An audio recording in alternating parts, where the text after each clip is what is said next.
प्रिय विद्यार्थियों एवं मित्रों, शुभ संध्या। हम लोग इसके पहले शिक्षा और तकनीकी के संबंधों के बारे में अध्ययन कर रहे थे। शिक्षा क्या है, शिक्षा का अर्थ क्या है, शिक्षा के चारों अर्थों की चर्चा हो गई है। शिक्षा के शाब्दिक अर्थ, शिक्षा के संकुचित अर्थ, शिक्षा के व्यापक अर्थ और शिक्षा के वास्तविक अर्थ, इस पर चर्चा हो गई। शिक्षा की परिभाषा की चर्चा हो गई है। आज का जो हमारा विषय है वो तकनीकी के संबंध में, तकनीकी है क्या। क्योंकि हम इस बात को जान रहे हैं कि जीवन के प्रत्येक क्षेत्र को तकनीकी ने आज प्रभावित किया है। देखिए, तकनीकी और मूल्य ये भी जुड़े हुए हैं। समाज में जो परिवर्तन हो रहा है, समाज में जो बदलाव आ रहा है, समाज का जो आधुनिकीकरण हो रहा है, समाज में जो कुरीतियाँ दूर हो रही हैं, उनमें दो कारण हैं। एक तो तकनीकी और दूसरा मूल्य विचार। तकनीकी में जैसे मशीनों का आविष्कार है, संचार माध्यम है या आविष्कार है, तमाम खोजें हैं, ये निश्चित तौर पर समाज की व्यवस्था को प्रभावित करती हैं। और मूल्यों में जैसे विश्वास है, नैतिकता है या जो है दर्शन है, राजनीतिक विचार हैं, ये भी समाज को प्रभावित करते हैं। दोनों मिल कर के बदलाव लाते हैं।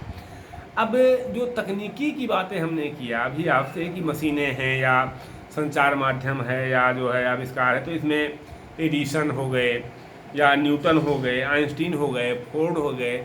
समाज के बदलाव में, समाज में परिवर्तन लाने में, समाज में उत्कृष्टता लाने में इनका भी योगदान है। मशीनों के माध्यम से, आविष्कारों के माध्यम से, खोज के माध्यम से।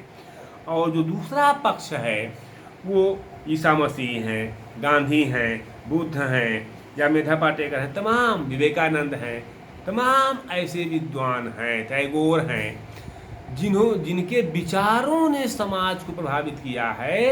अर्थात छुआछूत, अंधविश्वास, तमाम चीज़ें ये समाप्त हुई हैं। तो ये मूल्यों और तकनीकी दोनों को मिला करके समाज व्यवस्थित हो रहा है, समाज आगे बढ़ रहा है। ये हम सभी आप जान रहे हैं। अब आज का जो विषय है तकनीकी है क्या, तकनीकी को आप किस रूप में देखते हैं, इसके संकुचित रूप में देखते हैं या इसको विस्तृत रूप में देखते हैं। तो जीवन के विभिन्न क्षेत्रों में आविष्कारों, नियमों, सिद्धांतों एवं मशीनों का प्रयोग करना ही है। ये आप सब आप जानते हैं, करना ही है और किया भी जाता है।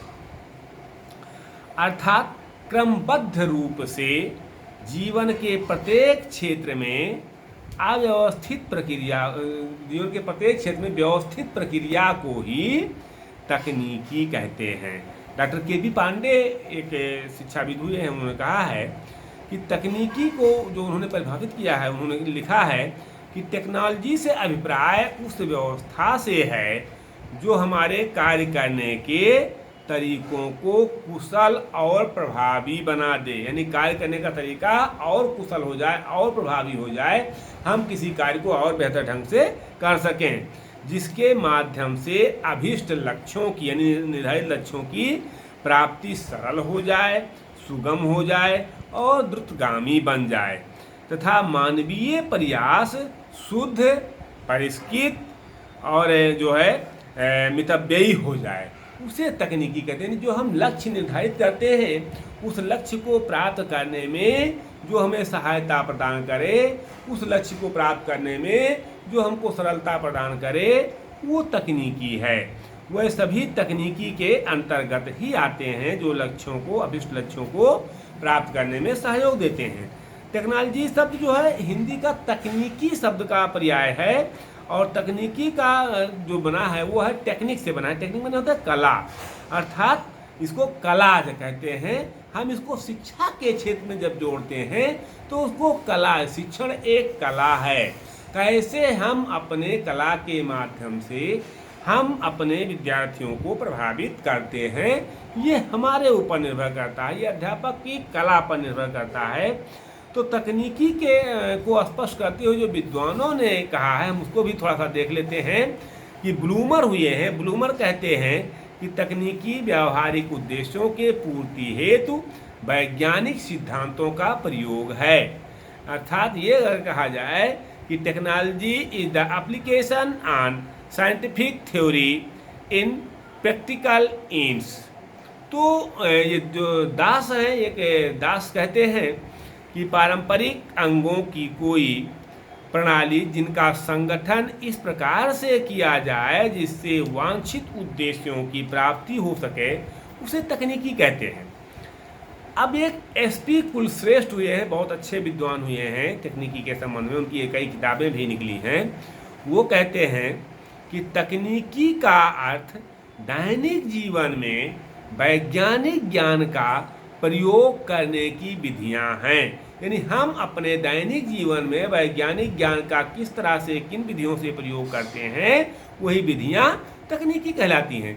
तो अगर हम विवेचना देखें तो ये स्पष्ट होता है कि वैज्ञानिक व्यवस्थाओं या प्रविधियों का प्रयोगात्मक रूप ही तकनीकी है, ये स्पष्ट होता है। प्रोफेसर जो गालब्रेथ हैं, उन्होंने तकनीकी की दो विशेषताएं बताई है, यानी साइंटिफिक एप्लीकेशन ऑफ साइंटिफिक और other organised knowledge in practical task and farming the division of and subdivision of my such task in its component parts। तो अगर हम ये देखें कि तकनीकी शब्द को अधिकतर मशीन अथवा उससे संबंधित प्रयासों से जोड़ते हैं, तो ये गलत है। तकनीकी ये जरूरी नहीं है, लेकिन ये जरूरी नहीं कि तकनीकी मशीनों के प्रयोग को ही कहें। तकनीकी से अभिप्राय या तकनीकी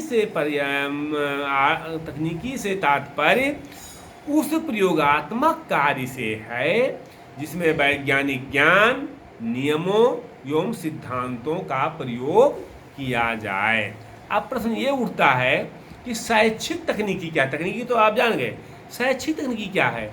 तो ऐसी स्थिति में हमारे सामने ये समस्या आती है कि हम शैक्षिक तकनीकी को कैसे डिफाइन करें, क्योंकि शिक्षा एवं तकनीकी के अर्थ को समझने के बाद शैक्षिक तकनीकी को समझना आसान हो जाता है, आसानी से समझा जाता है। विभिन्न विद्वानों ने शैक्षिक तकनीकी के अर्थ को स्पष्ट करते हुए लिखा है कि शिक्षण कार्य में विभिन्न नियमों, सिद्धांतों, तथ्यों एवं उपकरणों के प्रयोग को ही शैक्षिक तकनीकी कहते हैं। लेकिन इसके अर्थ को और भली प्रकार से विभिन्न विद्वानों ने स्पष्ट किया है। हम उन विद्वानों के परिभाषाओं को स्पष्ट रूप से देख लेंगे। ये बीटेट, सीटेट और यूपीटेट के विद्यार्थियों के लिए और अध्यापकों के लिए जानना आवश्यक है। हम आगे फिर शैक्षिक तकनीकी की परिभाषा के संबंध में बाद में चर्चा करते हैं। बहुत बहुत धन्यवाद आप लोगों को।